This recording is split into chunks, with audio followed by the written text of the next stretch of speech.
To give the Niners credit, they made enough plays to be able to win the football game. We had plenty of chances to be able to learn from and move forward, and that's what we're going to do. McVay says that he regrets the play call, taking full accountability, of course. So, Dan, let's start with you. What are your thoughts about the way they went for it? Yeah, I love them going for it. Before we get to the tape, though, do you see how much pain is on his face? Yes. That's one of the reasons why he is such a great coach and why his teams are always so committed for him. I would say this. Sean McVay's beauty is the way that he sets up play calls. 5 times last night, the Rams had 3rd and 1 or 4th and 1. On 4 of those, they ran basically the same play, same formation. Early in the first quarter, they get to that 4-man surface, and they run what we call duo, a bunch of double teams. Now, this is 3rd and 1. They get it. There's an unblocked person defensively.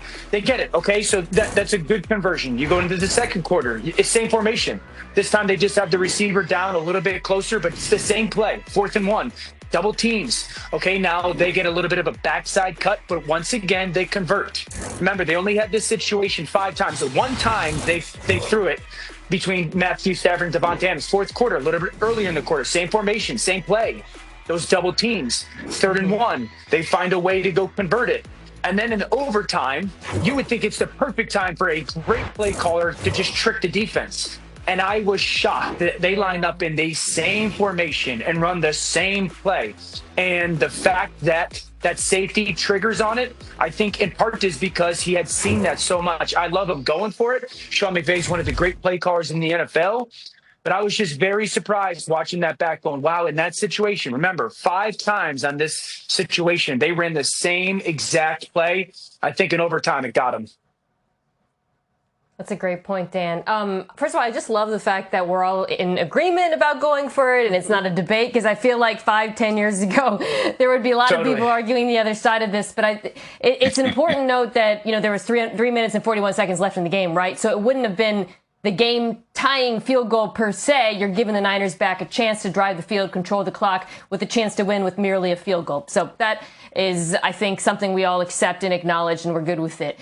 As far as the play call goes, I think something with the Rams' run game really has jumped out to me. It's the most efficient rushing game in football, but a lot of that is predicated on facing light box players when you're expecting them to continue winning against stacked boxes, the likes of which they face there. And it's actually something that before this game, Dan, they had not been good at all. On short yardage runs, they've been 30th in the NFL and converting them going into this game. So I feel like a little bit of self-scouting. You talked about sort of within the game and thinking, let's go away from something we've done on previous plays. But I also think moving forward, this is not a team that is going to win that way. They don't win in their run game because of the dominance of their offensive line, and they do not have power backs.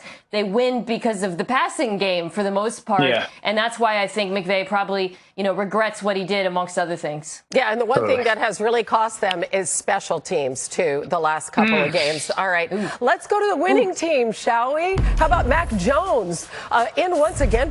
Feels great. I mean, I just thought it was a dogfight, and we were in the ring, and the defense played great. Special teams came in clutch, had great field goals by Eddie, and it was just awesome to be on a team that fights. And even if we lost, like I said earlier, I would have been just as proud, to be honest, because I know that those guys had my back and I got their back.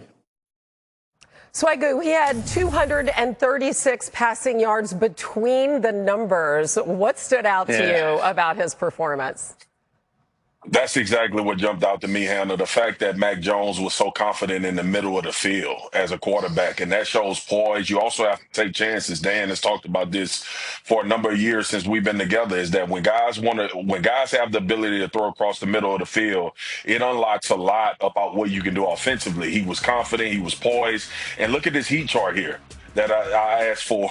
Like, you can see where the dominance was. And I thought at some point the Los Angeles Rams would adjust and kind of try to take that away from him and force him outside the numbers. But he was consistent there all night, whether it was Christian McCaffrey, the highlight you showed of Kendrick Bourne, who had a phenomenal game as well. But all of these things kind of played into what Kyle Shanahan wanted from Mac Jones and where he wanted to play against this Ram defense. And a lot of it strictly boils down to the fact that you have such a tremendous amount of respect for this pass rush that you always wanted Mac Jones to have an out. You always wanted somebody. What caught my attention was running across his eyes, giving him an outlet in those specific areas. And Christian McCaffrey obviously being that one guy. But ultimately, I thought he dominated, and this offense with Kyle Shanahan dominated the middle of the field in the passing game. Yeah, this is the best game I've ever seen Mac Jones play as a professional. When it comes to seeing the field, playing fast, clear decisions, and the timing was absolutely off the charts. I mean, he made just so impressed by the timing that he played with.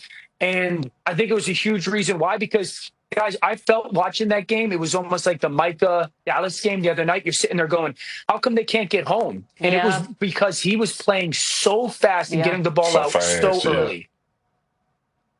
That was what I kept thinking during the game. Like, he's the perfect quarterback in this moment to beat this defense, right? Because the Rams have a terrific four-man rush, but behind that rush, there are weaknesses at linebacker and in the secondary, and really Mac Jones, what he had to do was play exactly like how he did, with exceptional timing and accuracy. He's even sped up as the game went on and he came back from the injury.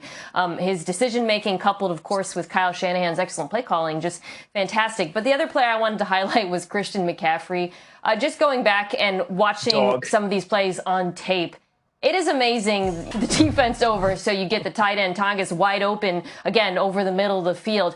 He truly is Kyle Shanahan's queen on the chessboard. And, you know, as all of these players are being pulled out of the Niners and they're losing all of these guys to injury, a reminder that, to me, he remains the most important skill player on this team. Oh, yeah, 4-1 now, despite all those injuries. And, guys, that was an epic breakdown of a Thursday night game, I got to say. Our group text chain paid off big time. Breaking news coming up.